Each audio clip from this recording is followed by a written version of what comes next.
आज की वीडियो भी एक कमेंट के ऊपर है। मुझे एक मदर का कमेंट आया था कि हमारे बच्चे को जब हम रिपीट करवाते हैं तो वो रिपीट करता है, पर हम कुछ उससे पूछते हैं तो वो जवाब नहीं देता है, पॉइंटिंग करके वो बताता है आंसर, और वो पापा मम्मी भी नहीं बोलता है और खुद से ही वो रोता रहता है। तो ऐसी कंडीशन में क्या करें?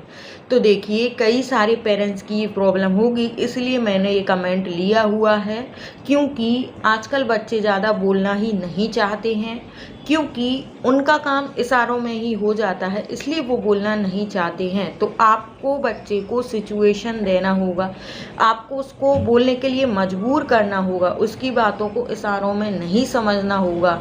जैसे कि उसने आपको ग्लास दिखाया, पॉइंटिंग किया पानी पीने के लिए, तो आप उसको पानी भर के पानी पीने के लिए दे दोगे तो वो बोलने की कोशिश कैसे करेगा? आपको क्या करना है कि जब वो इशारे करे, ग्लास की ओर पॉइंटिंग करे, तो आप उस पर रिएक्ट मत करिए, उसे इग्नोर करिए। फिर मजबूरी में वो बोलना सीखेगा। आप फिर बाद में उसको पूछिए क्या चाहिए? पानी चाहिए, पानी पीना है, पानी चाहिए, बार बार पानी पानी पानी, ऐसे उसके सामने बोलिए। कोई भी चीज़ वो पॉइंटिंग कर रहा है तो आपको इस तरह से उसी टाइम पे बोलना है। जैसे वो खाना के लिए प्लेट लाया है और इशारे कर रहा है, तो आपको बोलना है कि खाना चाहिए, खाना खाना खाना, ऐसे आपको बोलना है। अब देखिए, आपका बच्चा बस रिपीट करता है और क्वेश्चन के आंसर नहीं करता, पॉइंटिंग करके बताता है। तो आपके बच्चे की स्पीच तो है पर उसके अंदर लैंग्वेज नहीं है, तो आपको उसकी स्पीच को लैंग्वेज में कन्वर्ट करना है। स्पीच को लैंग्वेज में कैसे कन्वर्ट करें, इसकी कई सारी वीडियोस मेरे चैनल पे आप देख सकते हैं, और भी मैं आपको आगे वीडियो में बता दूंगी कि किस तरह से आपको बच्चे के साथ करना है ताकि वो बोल सके और उसकी लैंग्वेज डेवलप हो सके। तो देखिए, सबसे पहले अगर आपका बच्चा स्क्रीन देखता है, चाहे वो टीवी की स्क्रीन हो या मोबाइल की स्क्रीन हो, आपको 0 कर देना है। क्योंकि आप उसको सिखाएंगे और वो स्क्रीन भी देखता रहेगा, दोनों काम साथ में नहीं हो पाएंगे, आपका बच्चा नहीं सीख पाएगा, उसका अटेंशन फोकस वहाँ नहीं रहेगा, इस वजह से वो नहीं सीखेगा। और आपको ध्यान रखना है कि आपके बच्चे का attention focus, eye contact, name respond कैसा है। अगर अच्छा होगा तो जल्दी आपका बच्चा बोलना सीखेगा, आप उस पर वर्क करेंगे। तो अब आपने बोला है कि हम बच्चे से कुछ पूछते हैं तो वो पॉइंटिंग करके बताता है, तो जब बच्चा आपको पॉइंटिंग करके बता रहा है तो उसी टाइम आप बच्चे को आंसर बता दीजिए जो भी बच्चे से आप बुलवाना चाहते हैं। जैसे आपने पूछा कि पापा कहाँ हैं, तो बच्चे ने पॉइंटिंग करके उंगली करके बता दिया उधर है, तो आप बोलिए कि इधर है, इधर है पापा, वो रहे पापा, वो हैं, या फिर ऐसे बताइए ये हैं, वो हैं, इधर हैं। ऐसे उसी टाइम बच्चे को बताइए ताकि नेक्स्ट टाइम आप जब पूछोगे तो बच्चे को आंसर देना आएगा। बच्चा इसलिए नहीं बोल पाता है क्योंकि उसे पता ही नहीं है कि सेंटेंस कैसे बनाना है, बोलना कैसे है, इस चीज़ का आंसर मुझे कैसे करना है। तो वो साइन लैंग्वेज यानी कि पॉइंटिंग करके बस सिर्फ इशारे से बता देता है कि वो रहे पापा। या फिर आप पूछोगे टीवी कहाँ है, फिंगर से वो बता देगा। आप पूछोगे फैन कहाँ है, फिंगर से बता देगा। तो आपको बोलना है कि ये फैन है, ये है टीवी, टीवी फैन। शुरू में आप ऐसे बताइए, पापा टीवी फैन, फिंगर कर करके आप बताइए और बोलते जाइए। शुरू में एक एक शब्द बोलिए, बाद में बोलिए ये है फैन, ये फैन है, ऐसे आप बताइए। दिस इज़ फैन इंग्लिश में अगर आप सिखाना चाह रहे हो तो ऐसे आप बच्चे को बताइए। पॉइंटिंग बच्चा कर रहा है तो साथ में आप बोलकर भी उसी टाइम उसको करेक्ट कर दीजिए। यकीन मानिए कि 1 महीने के अंदर आपका बच्चा पहले पॉइंटिंग करता था, अब 1 वर्ड में आंसर करने लगेगा। जैसे कुछ भी हो रहा है, पापा खाना खा रहे हैं तो पूछो पापा क्या कर रहे हैं, तो खाना अकेला बताइए शुरू में, फिर बोली खाना खा रहे हैं, खाना खा रहे हैं पापा। मम्मी क्या कर रही है, खाना बना रही है। बार बार डेली आप इस तरह के क्वेश्चन आंसर करते रहिए बच्चे के साथ। आप चाहो तो फ्लैश कार्ड का सहारा भी ले सकते हैं, उसके माध्यम से भी आप बच्चे को बता सकते हैं। और आपने बोला कि वो पापा मम्मी तक नहीं बोलता है, तो पापा मम्मी बोलना आपको सिखाना होगा। उसके पहले आपको बच्चे को चीज़ों के आइडेंटिफाई करना सिखाना होगा। जैसे आपके घर में कोई भी चीज़ें हैं, बेड है, टीवी है, फ्रिज है, कपड़ा है, कोई भी सामान है, सबके नाम बताइए पहले।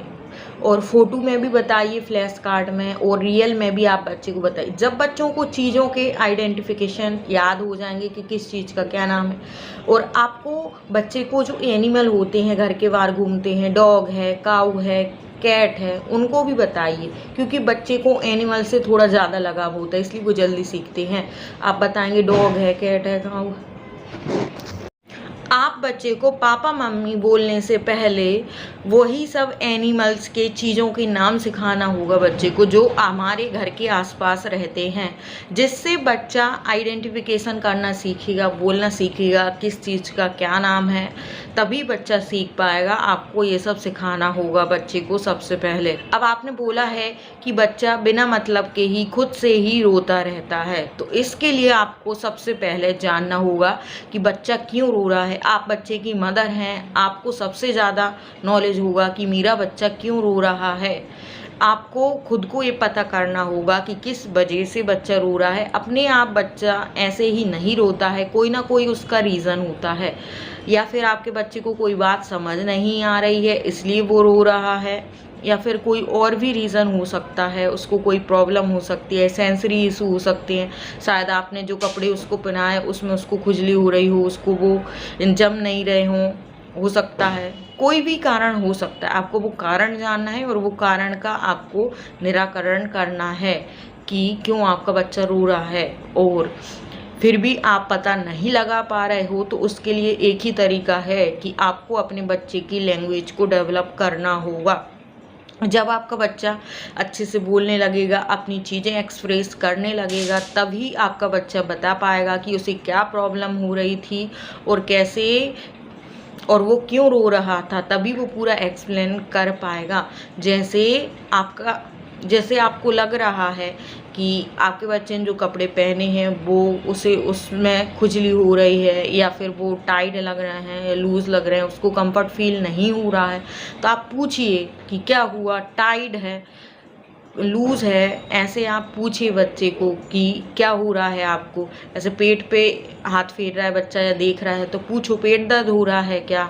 अब जैसे कहीं गया है बच्चा, खेलते खेलते गिर गया, चोट लग गई, तो उसको बताइए कि क्या हुआ, चोट लगी, गिर गए क्या। ऐसे आप बच्चे को बार बार बताइए और उसकी लैंग्वेज डेवलप करिए, तभी बच्चा बता पाएगा कि वो क्यों रो रहा है और किस लिए रो रहा है। और भी वीडियोस में मैंने बताया है कि कैसे आप बच्चे को क्वेश्चन के आंसर सिखा सकते हैं। जैसे आपने कमेंट में बताया है कि बस पॉइंटिंग करता है, कुछ पूछो तो क्वेश्चन का प्रॉपर आंसर नहीं देता है, तो सेंटेंस में कैसे बोलना सिखाएं, सेंटेंस में कैसे आंसर करना सिखाएं, इन सब की अलग से सेपरेट वीडियो आपको मेरे चैनल पर मिल जाएगी।